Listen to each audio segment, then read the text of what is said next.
Magandang gabi sa inyo mga tagapakinig. Ako, ang inyong Kuya Kuen. At isa na namang kwento ang ating uungkatin ngayon. Bago ang lahat, huwag kalimutang i-like ang video at mag-subscribe na rin para sa mas marami pang istoryang katulad nito. At ngayon, ituloy na natin ang katatakutan. Kuya Kuen, ako po si Rika. Hindi ko po tunay na pangalan yan. Pero gusto ko pa rin ibahagi sa inyo ang istorya ko. Kahit hanggang ngayon, tuwing naaalala ko, ay parang may nakatingin pa rin sa likod ko. Isa akong simpleng may bahay. Inasal ako sa lalaking sobra kong minahal. Si Jeff. Mabait, responsable, pero sobrang malapit sa kanyang ina, si Nanay Mercy. Noong una, akala ko ay magiging maayos kami ni Nanay Mercy. Pero simula lang tumira kami sa bahay niya, nag-iba ang lahat. Masangsang ang amoy mo, Rika. Maganda ka nga, pero wala namang laman ng utak. Ewan ko kung anong nakita sa iyo ng anak ko. Mga katagang madalas kong marinig na lumalabas sa kanyang mga bibig. Wala akong ginagawang masama, Kuya Kuen. Nagluluto ako, naglilinis, at lahat. Pero kahit anong gawin ko, hindi ako sapat para kay Nanay Mercy. At kapag wala si Jeff, pinapahiya niya ako sa aming mga kapitbahay. Yang manugang ko, hindi lang yan pinakasalan ng anak ko, matagal ko nang pinaalis. Wala kang silbi sa bahay. Hindi ko masabi kay Jeff kasi mahal ko siya. Ayokong magkagulo silang mag-ina nang dahil sa akin. Kaya tiniis ko. Hanggang sa dumating ang isang umaga sa palengke. Dinig na dinig ang boses ni Nanay Mercy. Nagpatalak habang nakikipag-away sa tindera ng isda. Bakit puro sirang bangus ang binibigay mo sa akin, ha? Akala mo makakalusot ka? Kung ayaw mong bumili, di wag. Huwag mo lang akong sisiraan at wag na wag mo akong sisigawan. Balik ng tindera. Ang hindi ko malilimutan ay na nagsabi ang tindera na hindi na magtatagal yung dila mo mapanglait. Isang gabi, tatanggalin ko yan habang natutulog ka. Tumawa lang si Nanay Mercy. Sus, takutin mo ang iba. Pero kitang kita sa mata ng matanda na hindi yun isang banta lang. Parang sumpa. At makaraan nga ang ilang gabi matapos ang insidente. Dumating sila.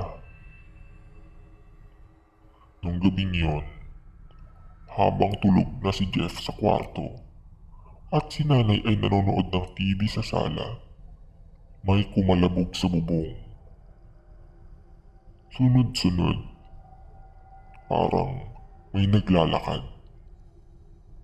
Akala ko ay pusa lang. Pero ilang minuto ang nakalipas, may kumalabog sa bintana. Tapos may tumalsik na dugo mula sa siwang ng kisame. Sumigaw si nanay. Pagbaba ko ng hagdan, nakita ko na lang siyang tinatangaynan ng dalawang aswang. Mga tirador.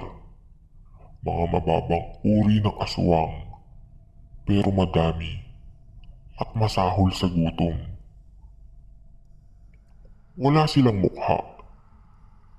Mababa, nangingitim ang balat, mahaba ang mga kuko at ngipin. At isa sa kanila, binuka na ang bibig niya, palapit sa liig ni Nanay Mercy, habang hawak siya sa dalawang kamay. Pilit siyang nagpupumiglas, at doon na ako nagdesisyon. Doon ko na nilabas ang totoo kong anyo. Rar! Isang tinig na parang kalmot sa kaluluwa. Ako yun. Tumigil ang lahat. Tumigil ang hangin. Tumigil ang oras. Bumagsak ako sa sahig. Nanginginig ang katawan. Nagsimulang bumuka ang balat ko. Ang mga mata ko'y nangingitim ng malalim. Lumalabas ang mga pangil. Kumulubot ang balat ko sa likod at tumubo ang balahibo. At sa gitna ng takot at luha ni Nanay Mercy, nakita niya ang kanyang anak-anakan bilang isang abwak. Isang malakas na lundag ang aking ginawa. Tumalon ako sa aswang na may hawak kay Nanay Mercy. Kinagat ko ang batok niya. Nilaslas ko ang liig. Tumalsik ang dugo sa mukha ko. Hindi pa yun sapat. Isa lang. Yung isa pa, sinunggaban ko sa tiyan. Hinila ko ang lamang loob niya. Yung dalawa, binangga ko sa pader. Durog ang bungo. Sunod-sunod silang dumating. 8, 10, pero hindi sila handa sa abwak na galit. Isa-isa kong pinunit ang mga braso nila. Kumapit ako sa kisame.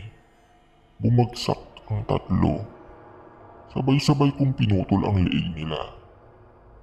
Umiiyak si Nanay Mercy. "Rika, ano ka?" Lumapit ako sa kanya. Duguan, pawisan, at matatalim ang tingin. Yumuko ako, ni hindi ko siya kayang titigan. Pero marahang sinabi ko, "Pasensya na, Nay. Hindi ko na napigilan ang sarili ko. Gusto ko lang namang ipagtanggol kayo laban sa kanila." Makalipas ang 3 araw, namatay si Nanay Mercy.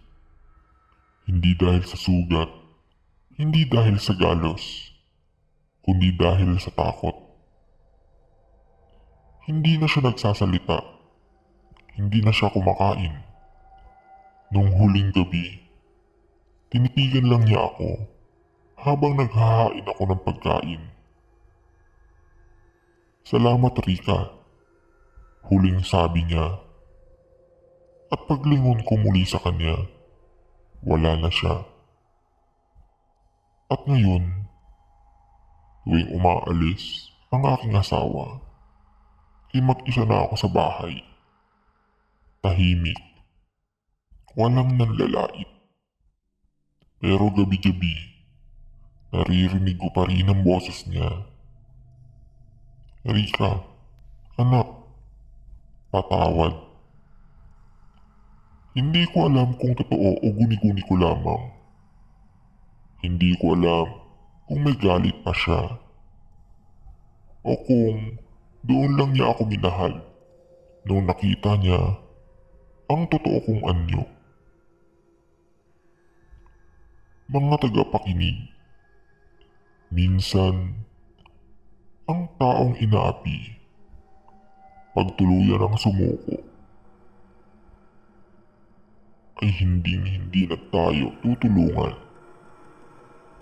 Ngunit, ang tunay na nagmamahal, handang magpakahalimaw kahit lagi siyang inaaway ng taong mahal niya. At minsan, hindi lang sila halimaw para manakit. Halimaw sila para magligtas. Ako, si Kuya Kuen. At yan, ang kwento ng isang manugang na hindi pinili maging mabangis, kundi pinilit ng mundo. Kung natakot ka, i-like mo ang video. At kung nabitin ka, mag-subscribe ka na. At kung may kwento ka rin, ipadala mo sa akin. Hanggang sa susunod na gabi at sa susunod na katatakutan. Ingat ka. Baka ang kala mo mahina, siya rin palang pinaka nakakatakot.